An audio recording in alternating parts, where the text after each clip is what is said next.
Most men think attraction is about confidence, money, or looks.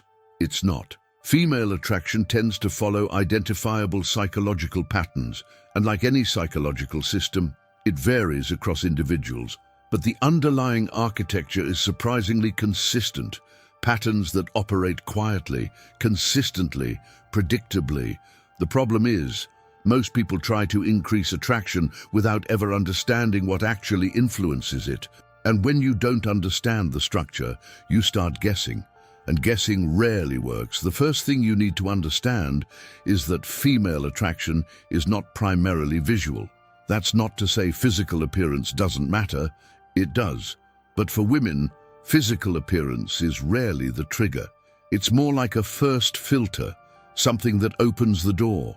What happens after the door opens is where the real psychology begins.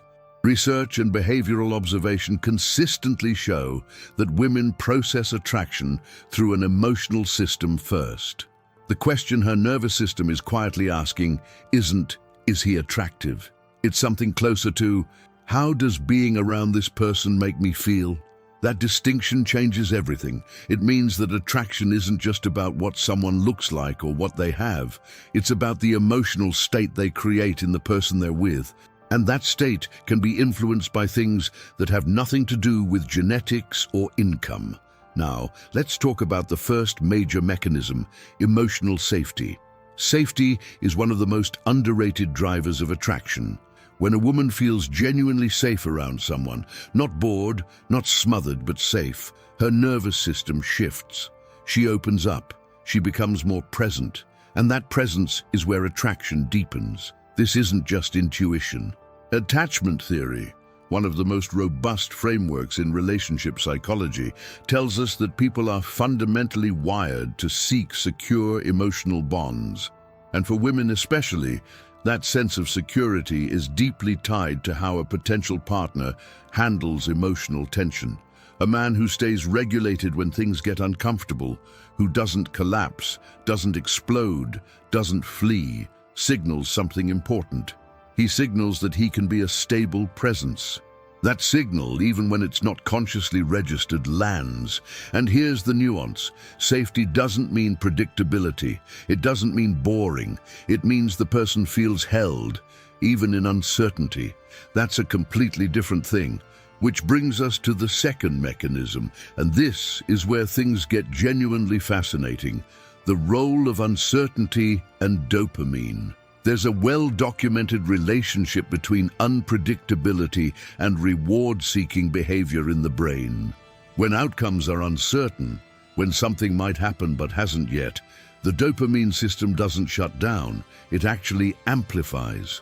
Dopamine is often described as a pleasure chemical, but that's not quite right. Dopamine is more accurately a pursuit chemical. It fires hardest not when you receive a reward, but when you anticipate one. And the less certain that reward is, the more intensely the system engages. This is why unpredictability can feel intoxicating in early attraction. Not because people enjoy suffering, but because the brain is literally being sensitized by the open loop. The unanswered question keeps the system activated. The problem, and this is important, is that this mechanism can be exploited in ways that are genuinely harmful. Chronic uncertainty without any safety doesn't produce attraction. It produces anxiety. The most powerful emotional dynamic isn't pure unpredictability. It's unpredictability within a container of safety. Think of it this way. Tension inside a secure frame creates intrigue. Tension without any frame creates stress. One pulls you in, the other pushes you away, even if it takes a while to recognize the difference. Now, let's go a layer deeper into something called emotional reframing. Once a woman begins to feel emotionally drawn to someone, something interesting happens in how she perceives them. Her mind begins to selectively highlight what she likes and soften what she doesn't. Psychologists call this emotional reframing, and it's not a flaw in the system. It's a feature of how human perception works under strong emotional states. The emotional experience becomes the filter through which everything else is interpreted. This explains a pattern that confuses a lot of people. Why someone who doesn't check every conventional box can still be deeply attractive to a specific person, while someone who checks every box can feel completely flat. The boxes aren't the primary data. The emotional state is the primary data. The boxes get reinterpreted through that lens. This is also why attraction doesn't simply track logic. You can't reason someone into feeling drawn to you. The emotional system runs on its own inputs, and those inputs are relational. They come from how interactions feel, not from a checklist of credentials. If this is resonating with you, that's worth noticing. Subscribe if you want more conversations like this, and let me know in the comments what stood out to you. Let's talk about another mechanism that doesn't get enough attention: perceived value and scarcity. There's a principle in social psychology known as the scarcity effect. Things that appear rare, limited, or hard to obtain are automatically assigned greater value. This applies to objects, opportunities, and people. When someone is easily available, easily won, and constantly deferential, they communicate something about their own perceived value.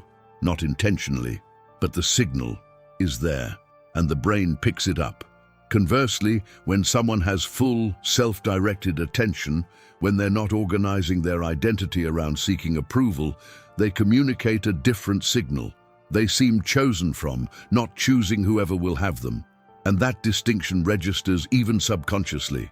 This is not about playing games or withholding warmth. It's about something more fundamental: the difference between giving from a place of abundance versus seeking from a place of need. The energetic signature of those two stances is completely different, and it reads very differently to the people around you. The scarcity principle, when it's not manipulative but authentic, isn't about being unavailable. It's about being genuinely occupied by a life, by purpose, by preferences. That kind of self-directedness is one of the oldest attraction signals there is. Now let's look at one of the most important and least discussed dimensions of this: the evolutionary layer. Evolutionary psychology offers a framework for understanding why certain things trigger attraction at a deep level. This isn't a deterministic argument. Culture, individual history, and context all matter enormously. But the evolutionary layer provides a useful backdrop.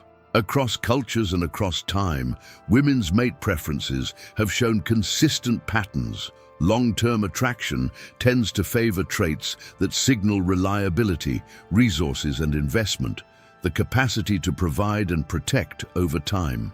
Short-term attraction patterns can shift towards signals of genetic quality, things like physical dominance, symmetry, and behavioral confidence. What this tells us is that female attraction isn't a single, uniform thing.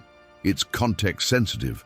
The same woman can be drawn to different things in different relational contexts, not because she's inconsistent, but because her psychological system is responsive to different cues depending on what kind of connection is being evaluated. And here's an implication that matters: because attraction is context sensitive, the same behavior can land completely differently depending on what relational frame has been established. Confidence reads as attractive in one frame. It reads as arrogance in another. The behavior is the same. The frame is different. The outcome is entirely different.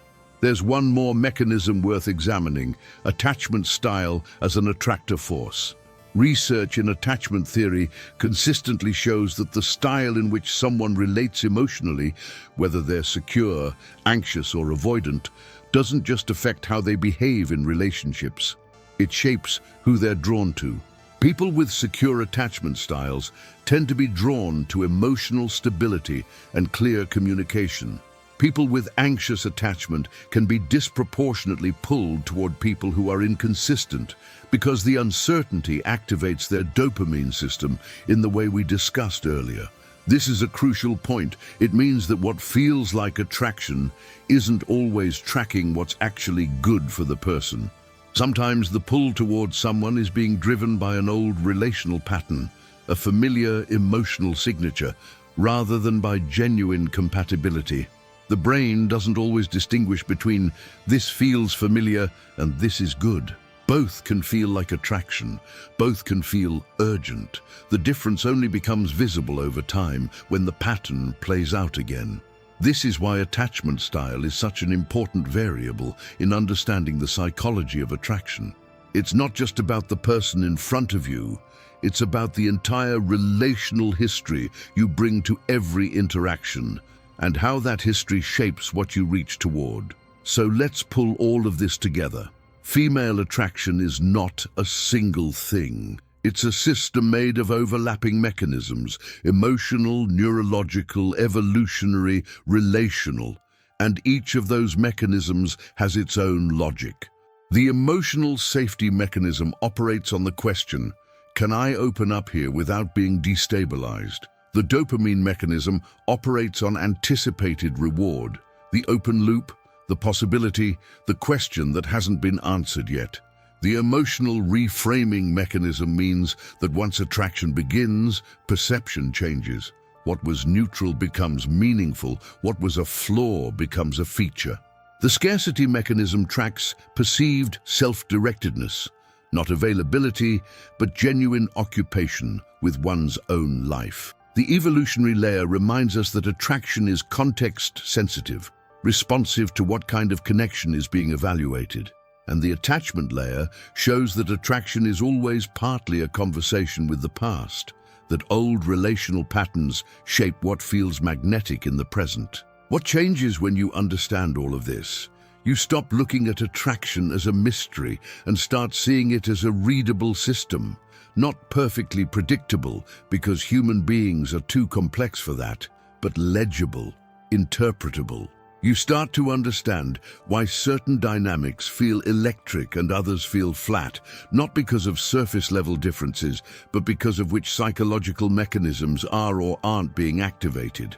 You notice that what people say they want and what actually moves them emotionally are often different things, not because they're dishonest, but because attraction operates largely below the level of conscious reasoning. And perhaps, most importantly, you begin to see that attraction at its core is not about performance. It's not about saying the right thing or displaying the right credential. It's about the state you create in another person and the state you're genuinely in yourself. That's the mechanism. And once you see it, you can't unsee it.